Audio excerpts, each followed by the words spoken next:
106.5. Continuamos en Sol de la Tarde y en este momento iniciamos transmisión por Canal 23 Telefuturo.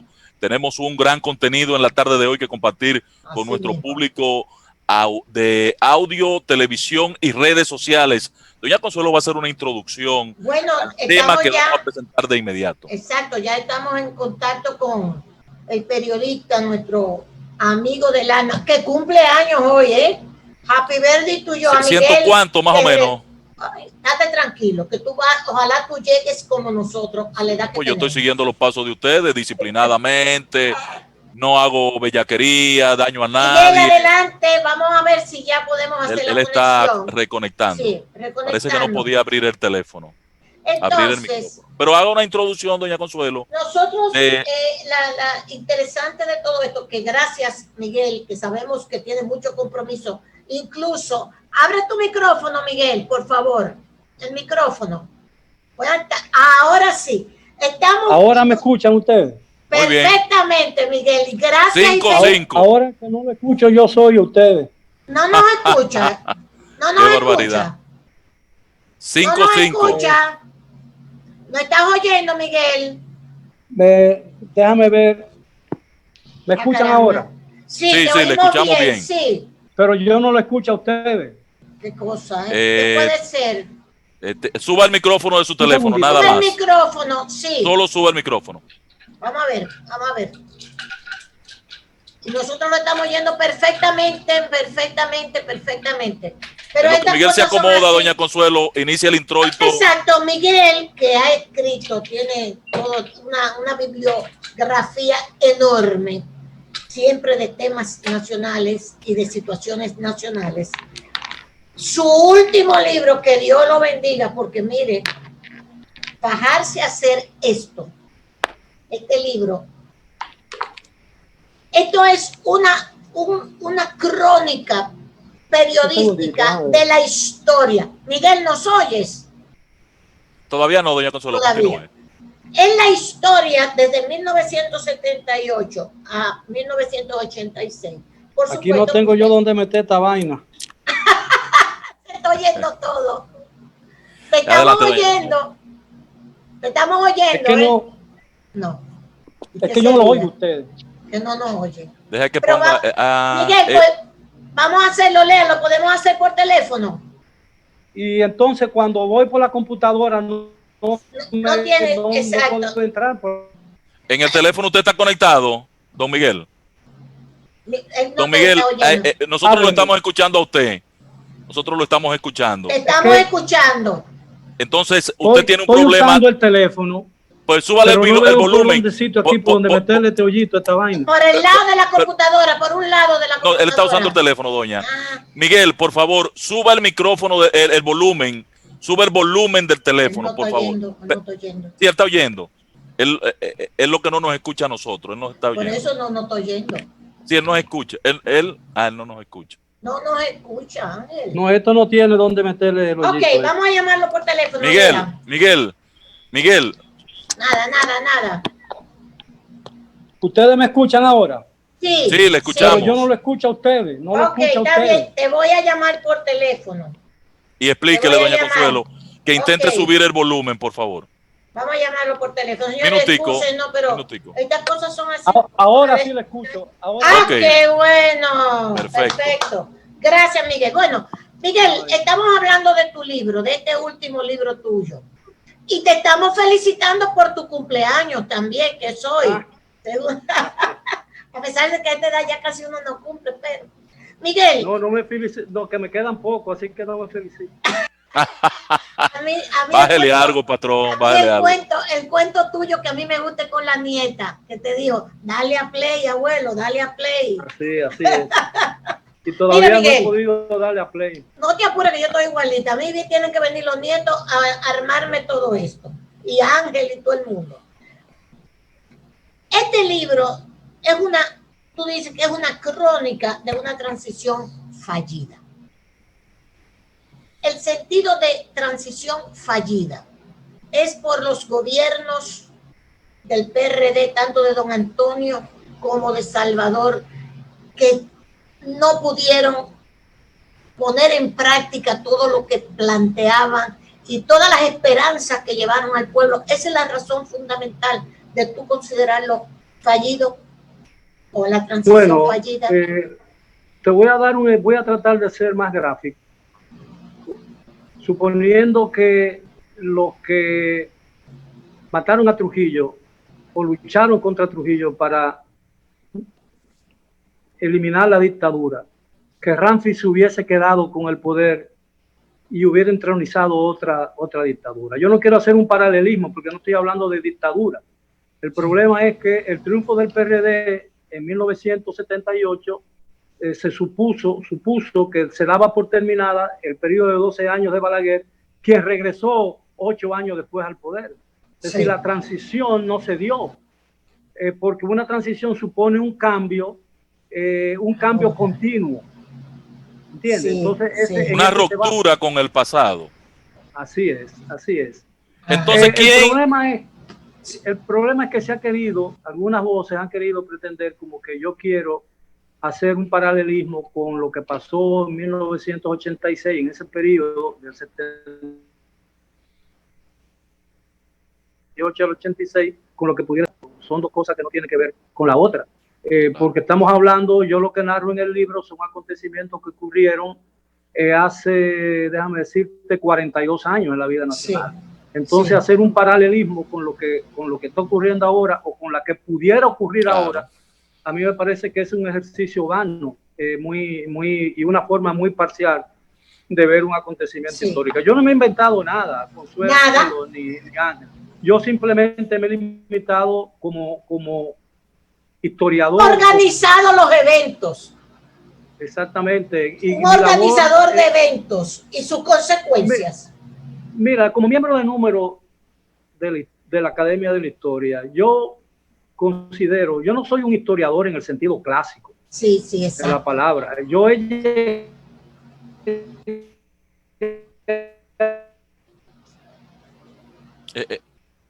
concepto es el que usted usó, doña Consuelo, ayer, de la crónica. La historia como una fase posterior y un relato de lo que ocurrió en toda esa cosa. Y por eso es que el libro es una historia informativa, basada en la información y sus consecuencias.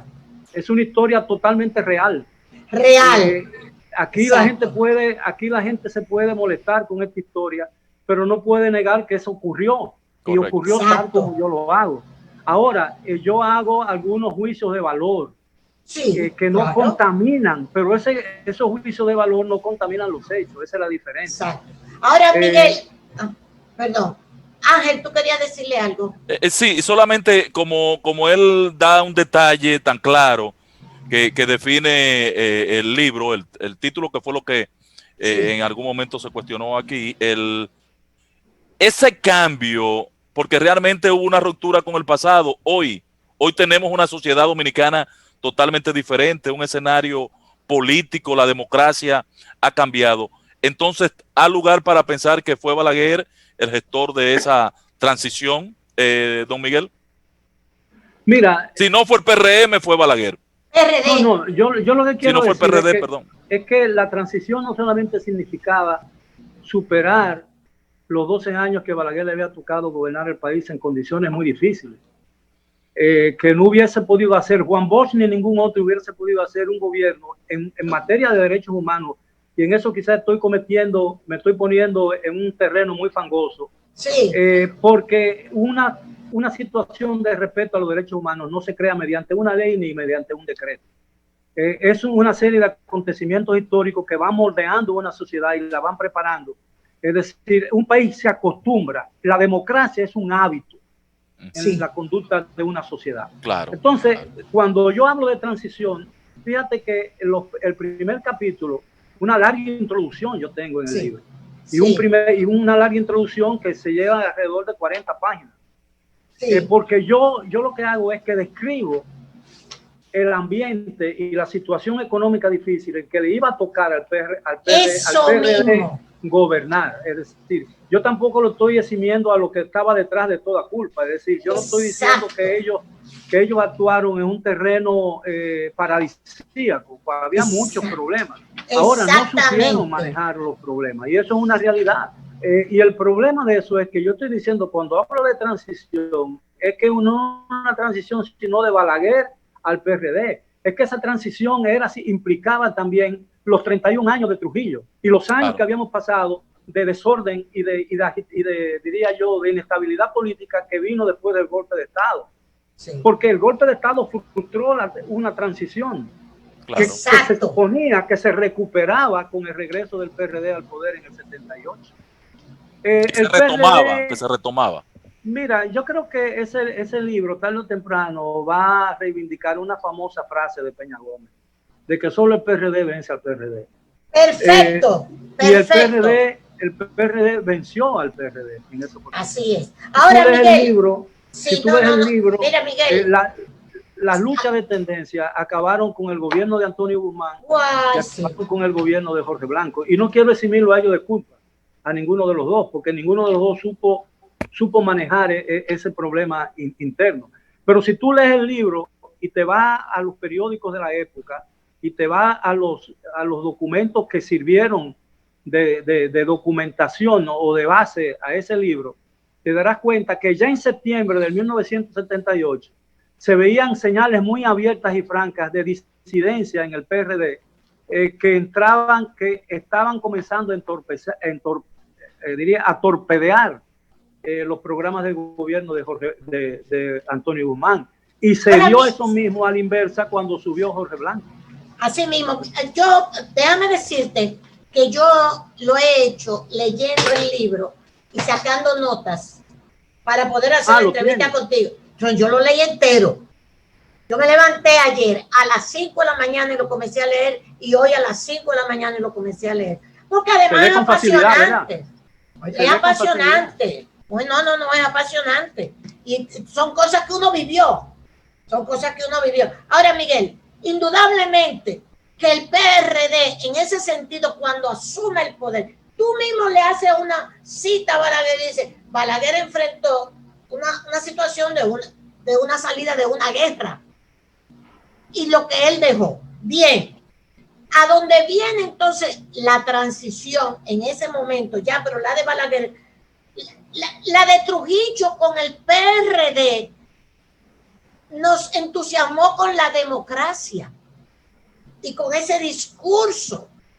Y nosotros entonces entendíamos que eso venía a ser paradisíaco.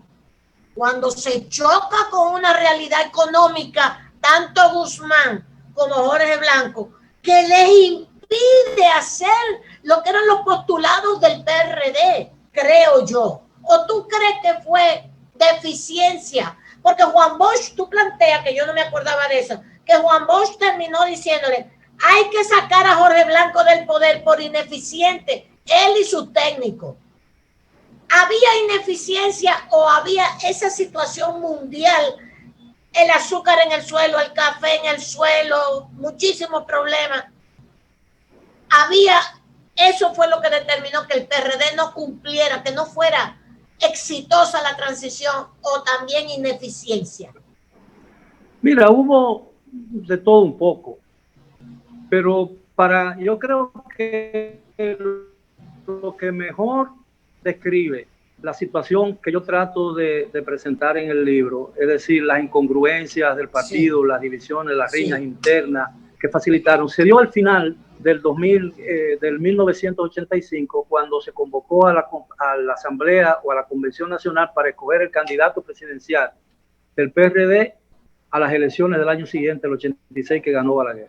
Sí. Las elecciones se hicieron, esa convención se hizo en la modalidad de primarias, que estaba sentando un precedente en la República Dominicana. Y se inicialmente se habían presentado 3 candidatos: José Rafael Abinader, padre del actual presidente de la República, el señor Peña Gómez, que era síndico del distrito, era sindicatura, no alcaldía, y el licenciado Jacobo Malfruta, que había ocupado la vicepresidencia de la República y era senador y presidente del Senado. En un momento dado, unos años atrás, o en 1984, 83, llegamos a tener 2 presidencias del Senado. Una que respondía a Jorge Blanco, que era el presidente de la República, y otra que respondía a Jacobo Magluta, que la presidía. A ese extremo llegaron. Y en 1985, en 1985, en noviembre, cuando se celebró la convención para escoger el candidato presidencial entre Peña Gómez y Magluta, porque ya el señor José Rafael Abinader había retirado su candidatura, alegando que no existían condiciones de igualdad en competencia para los 3 candidatos. Bueno, la convención, como pasó otras veces después, terminó en un lío mayúscula, donde hubo tiros y heridos y cosas, y se suspendió, se abortó la convención. Sí. Y estamos hablando de noviembre del 85. Y no es hasta febrero, o hasta febrero, si mal no recuerdo, del año siguiente, faltando 2 meses para las elecciones, cuando se resuelve el problema, porque Jorge Blanco lo convoca a una reunión en Palacio, y lo hace firmar lo que se denominó el Pacto La Unión, que le otorgó la candidatura presidencial a Jacobo Magluta. Y al aceptarlo, Jacobo Magluta cometió un error, porque de ese mismo momento una candidatura que legítimamente, aparentemente había ganado, se le había otorgado como una especie de concesión que implicaba una serie de compromisos partidarios que prácticamente lo ponían, lo ataban de manos. En ese pacto de la Unión resultó, se designó a la primera dama, la señora esposa del presidente Jorge Blanco, Doña la amiga de Jorge, como candidata a la senaduría, y a Peña Gómez como candidato, primero senador, y él lo rechazó y luego se nombró a la candidatura. Sí. Para que ustedes tengan una idea, la candidatura de Magluta fue apoyada también y inscrita en la Junta Central Electoral por el partido La Estructura, que era un partido que perseguía la candidatura de Magluta y que se había creado ante la posibilidad de que Magluta le torpedeara la candidatura y no pudiera ser candidato. Un desprendimiento del PRD. André Van der Horst. Sí, con André Van der Horst. Pero La Estructura no inscribió la candidatura a la senaduría de la esposa de Jorge Blanco, de la señora Exactamente. Sierra. Así, a pesar de que ellos sacaron más votos en el distrito, ella no pudo salir como senadora porque no se le reconocieron los votos de La Estructura. Ahora, Miguel, así mismo, entonces se decía, entre las cosas que se decían, era para que veas cómo era la situación. Sin embargo, habían apoyado. Sí. Adelante. Sí, incluso yo creo que eso demostraba que realmente la separación y los conflictos, hasta dónde llegaron los conflictos en el PRD. Pero tú dices dónde llegaron, Miguel, pero lo que yo quiero hacer hincapié en una parte que tú dices, hasta tengo la página 251, porque lo tengo así todo.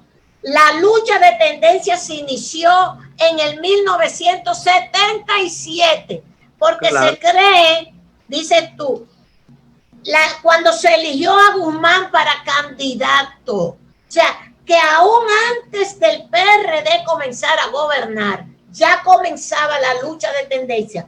Página 251 de tu libro.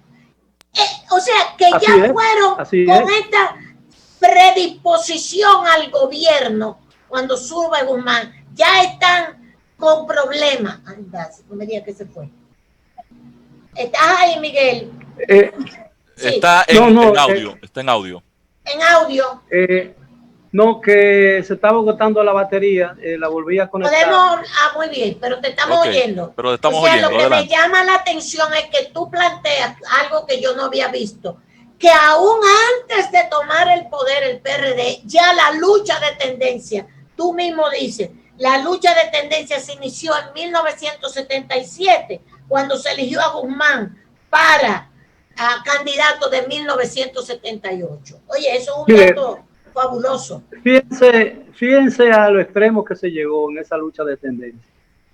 Mientras se discutía quién era el candidato en 1985 para las elecciones del 86 y no se llegaba a ningún acuerdo, Peña Gómez llegó a proponer que la Junta Central Electoral aceptara 2 candidaturas del PRD, la de él y la de Magluta. para que no existiera lo que se llamaba el perdedor, un perdedor, que no se humillara aún al perdedor con una derrota. Y propuso que los votos que se le asignaran a uno de los dos, al que sacara menos, que el que sacara más votos de esos dos candidatos del PRD, se le sumaran lo del otro candidato. Y entonces el candidato perdedor quedaba como candidato a la vicepresidencia de la República.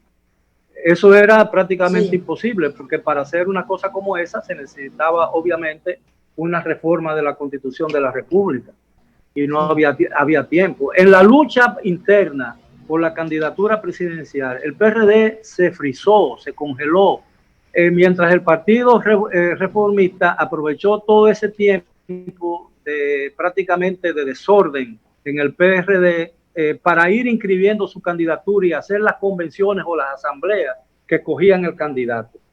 Cuando inscribieron a Magluta finalmente como candidato presidencial, casi prácticamente en la fecha límite, que era el 31 de marzo, el PRD no tenía todavía escogido a ningún candidato a síndico y ningún candidato a senador y a diputado. Porque incluso ellos habían propuesto que la Junta Central Electoral aceptara que se pudiera votar con la cédula personal, eliminando el registro que había sido aprobado. Don Miguel, perdóneme, patrón, no, doña Consuelo, permítame, que si puede prender la cámara, por favor, porque no está al aire en televisión. Pero puede ahora, ¿no? Ahora sí, por favor. Ok, está bien. Continúe, por favor. Fue que la batería se me estaba agotando y como no soy muy diestro, yo normalmente entro a Zoom como no estoy acostumbrado. No te preocupes, sigue. Sigue adelante. Alta tecnología. Tenga siempre un nieto cerca ahí, patrón, olvídese de lo demás. No digo yo que eso es alta tecnología en manos de aborígenes. Exactamente. Miguel, ese dato interesantísimo de que la lucha de tendencia en el PRD comenzó desde el 77 antes de la toma de poder. Don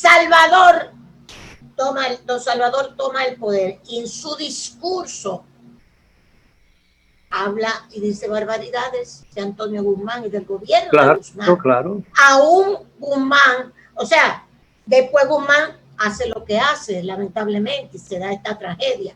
Pero Salvador maltrató en ese sentido, porque era que se estaban Atuay dijo que Guzmán quería eliminar el Congreso y reelegirse. Eran acusaciones muy fuertes que se mantenían. Y aún así, dices tú mismo, Jacobo Magluta en las últimas elecciones saca muchísimos votos. El PRD casi gana, son 50,000 votos, algo así, que le lleva nada más a Balaguer. ¿Y por qué no se contaron los votos nulos? En el discurso de instalación, que fue muy crítico de la administración de Guzmán, el presidente Jorge Blanco llegó a decir en la Asamblea Nacional, cuando se estaba juramentando, llegó a decir que había heredado un país quebrado moralmente, una acusación directa al gobierno anterior de su propio partido. Eso es una pena, ¿no? Y yo no quiero hacer ningún señalamiento, ni quiero hacer paralelismo. Yo escribí un libro que para mí ha sido uno de los libros, no sé por qué, más premiado, Al borde del caos, que yo narro la crisis postelectoral de 1978, cuando el PRD fue despojado de 4 senadurías y se armó una crisis. Esa crisis se repitió 8 años después, pero a favor de Balaguer, porque se le quiso desconocer el triunfo al doctor Balaguer. Y las presiones internacionales fueron tan fuertes como las que ocurrieron en 1978. Y yo creo que esta fue la real reivindicación política de Balaguer. Luego el PRD y el Partido de la Liberación Dominicana, el PRD teniendo mayoría en el Congreso de la República, le concedió a Balaguer el título de padre de la democracia dominicana, de manera pues que yo no estoy defendiendo a nadie, ni estoy acusando a nadie. Yo simplemente me he limitado a narrar acontecimientos históricos que han sido muy poco estudiados. Ahora don Miguel, los historiadores dominicanos tienen la Miguel, los historiadores dominicanos son más entusiastas de analizar y de estudiar en los periodos anteriores La colonia, exacto. Sí, de la época de la colonia, la época de la pero independencia. es cierto. Yo, en mi condición de periodista y de ex corresponsal extranjero de agencias de noticias,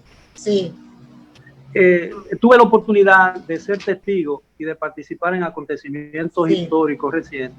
Y eso trazó mi línea de investigación histórica. Sí. Mira, esa parte del Fondo Monetario Internacional y esas negociaciones que tú has dado esos detalles, esa parte deberían revisarla los políticos actuales. Yo creo que el libro puede servir, a pesar de que es un libro histórico, una crónica de la historia reciente, pero hay cosas que son una enseñanza. Salvador no recibió respaldo en el sentido de las negociaciones con el fondo, porque era que también chocaban con las posiciones del PRD como partido socialdemócrata. O sea, yo creo como que el PRD se vio atrapado en su ideología socialdemócrata, el choque con Guzmán, después el Fondo Monetario con Salvador, todas esas negociaciones, y el partido se retiró. Tú lo planteas, página, te lo estoy diciendo, que tengo página por página, 505. Jorge Blanco no recibió respaldo de su partido para negociar con el Fondo Monetario Internacional, página 505. No, y esas negociaciones fueron interminables, es decir, tenía miedo de las consecuencias de la firma de un acuerdo, pero en un momento dado, todas las exigencias del Fondo Monetario se habían cumplido, se habían aceptado y aplicado, pero no se firmaba. Y los acontecimientos, diría yo, lo sobrepasaron a ellos, porque después vinieron la situación económica, la protesta, la escasez, el encarecimiento de los productos básicos, los conflictos internos en el partido, crearon una situación que puso al gobierno primero de Antonio Guzmán y luego al gobierno de Jorge Blanco en una situación de debilidad extrema que no le permitía realmente moverse con libertad para resolver esos problemas, porque su principal opositor era el propio PRD. Y entonces vino la matanza de la poblada de 1984. Ya había habido otras pobladas menores, como aquella matanza de choferes durante el gobierno de Antonio Guzmán, y luego la situación que se dio en aquella situación en que fue muerto aquel periodista de apellido Vega, ¿no te recuerdas? Marcelino Vega. También murieron varias personas. Es decir, la situación incluso, el Marcelino Vega. Incluso la situación de derechos humanos se debilitó en el gobierno del PRD al final.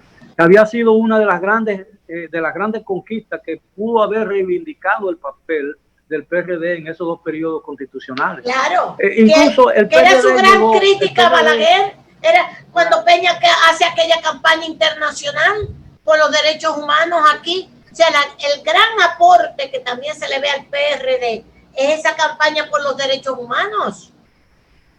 Que habían tenido uno tenía tantos problemas. Don Miguel, yo tengo una pregunta para mi consumo, ¿no? Pero la voy a airear, la voy a hacer pública.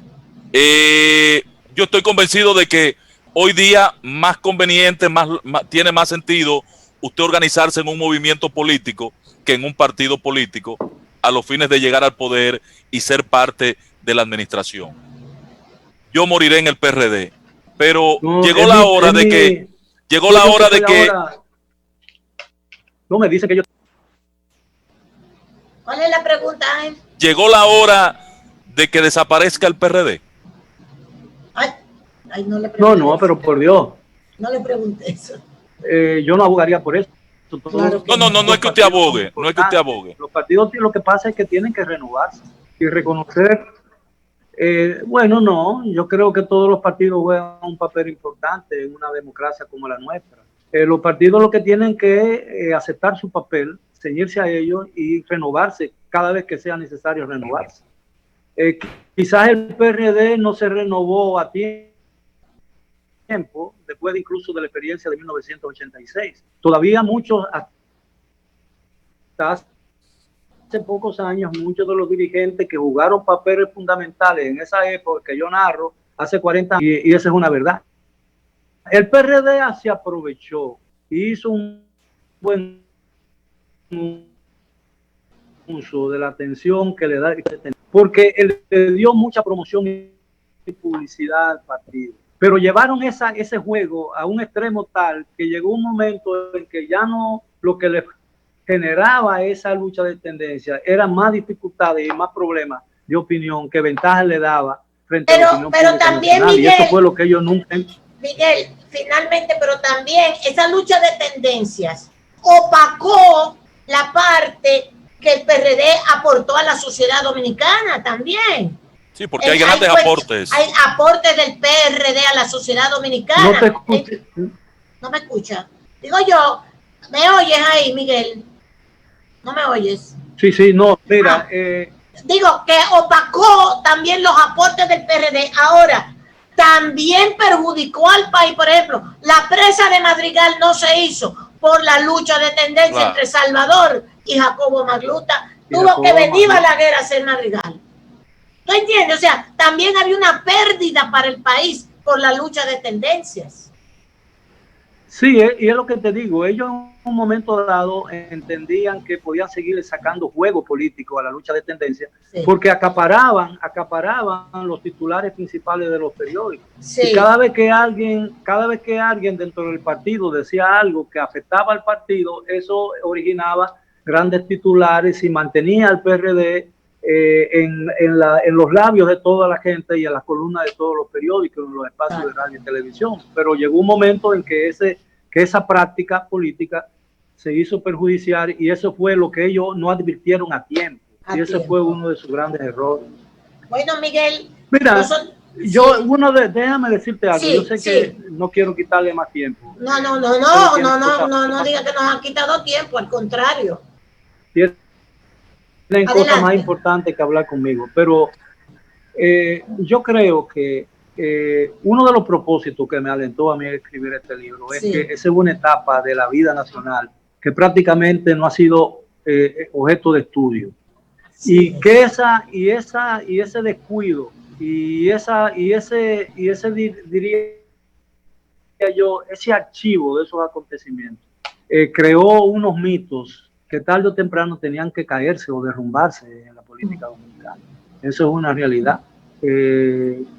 Tú lees el libro y tú puedes forjarte una opinión quizás totalmente diferente de la que tenía de alguno de esos personajes.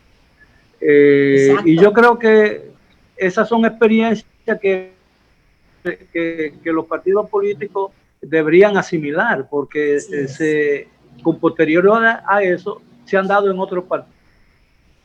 Así es. Se dio en el Partido Reformista después de la muerte de Balaguer. No han sido tan notables ni tan prominentes para el país como lo fueron. Como que un partido de oposición, no es lo mismo cuando un partido de oposición se descalabra por las divisiones internas, que cuando lo hace un partido en el gobierno. Porque el país lo sufre. Y las consecuencias son mayores. Son mayores, por eso te puse el caso de Madrigal. Y te puse también que tú lo tratas magistralmente. La función, que no quiero que se me olvide, del Banco Central. Estaba de gobernador el señor Bernardo Vega, y eso tú lo describes paso por paso, las cosas que sucedían con el mercado paralelo, con esto, increíble, Miguel. Increíble. Excelente. Excelente. Bueno, me alegro, y para mí ha sido un placer acompañarlos en gracias a ti, Miguel. En esta entrevista. Tú sabes el aprecio que te tengo, Consuelo. Yo lo sé, pero solo que Carlos Dores se me fue adelante. Embustero, mentira, es verdad. Gracias, Miguel, y feliz cumpleaños. Gracias, igual a ti, Ángel. Fue un placer. Un abrazo, don Miguel, un abrazo. Gracias, Miguel, gracias. Bueno, señores, hemos tenido esta entrevista con el periodista Miguel Guerrero. Sinceramente, nosotros no es por hacerle una campaña, pero es un libro para leerlo y para aprender de esa historia reciente, Esto no es en contra de este partido, de este personaje, es una crónica periodística histórica. Que se integra a la parte de la historia contemporánea, que hay mucho pendiente por escribir, doña Consuelo. Que hay mucho pendiente por escribir, hay que escribir. Porque muchos de los actores que han estado escribiendo, el PLD que lo lea. Muchos de los que han estado escribiendo son actores.